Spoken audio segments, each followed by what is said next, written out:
Նախ ուզում եմ ասել, որ 2026 թվականի բյուջեն, որը կառավարությունը հաստատել է, ըստ էության արդեն համապարփակ ապահովագրության բարեփոխման ֆինանսական կտորը հաշվարկված է եւ ներառված է։ Սա մեզ համար կարևորագույն արդեն այսպես ֆիքսում է, որ 2026 թվականից մենք սկսում ենք բարեփոխումը։ Հաջորդիվ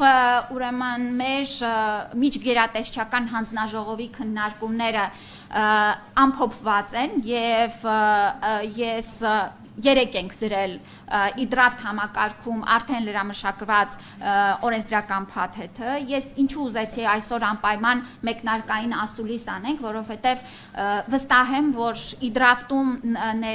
նոր դրված այս նախագծերի փաթեթի հետ կապված կուզեի որոշակի շեշտադրումներ նախորոք ներկայացնել, ուրեմն ձեզ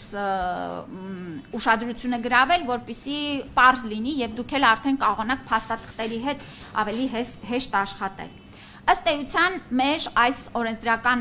նախագծի մեջ ապահովագրության ներդրումը եռամյա փուլային շրջանակներում է ամրագրված եւ մենք սկսում ենք 2026 թվականից ներառելով բնակչության ուրեմն հետեւյալ խմբերը մինչև 18 տարեկան երեխաները պետության 100% սուբսիդավորմամբ կներառվեն ապահովագրությամբ համակարգ, հիմա ես որ խմբերը նշեմ, դա 2026-ին է վերաբերվում, հաջորդիվ 27-ին կավելանան եւ 28-ին։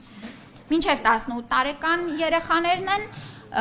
65 տարին լրացած քաղաքացիները եւս 2026 թվականից կներառվեն ապահովագրության համակարգ։ Ես այս մասը ուզում եմ շեշտադրել, կարևորել եւ համարել, որ մեր պետության հանձնառությունը մեր քաղաքացիների հանդեպ, ովքեր որ տարիներով աշխատել են, ներդրում են ունեցել մեր երկրի զարգացման, կայացման մեջ, մենք ի վերջո կկարողանանք հասցեագրել նրանց առողջական խնդիրները եւ մեզ ուղղվող հիմնական պահանջների եւ կարիքների մեջ ամենամեծ ծավալը հենց այս խումբ մեր քաղաքացիներն են մեզ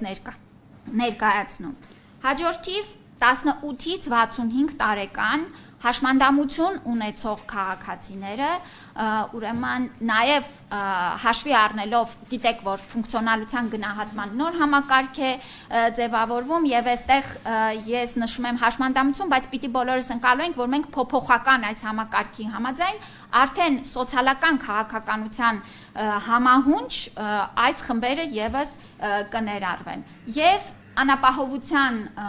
բալ ունեցող քաղաքացիները 28 եւ ավել, որը եւս փոփոխման մեջ է այս համակարգը, այստեղ էլ ուզում եմ նշել, որ գնահատման ձևաչափերը փոխվում են, պետք է այս երկու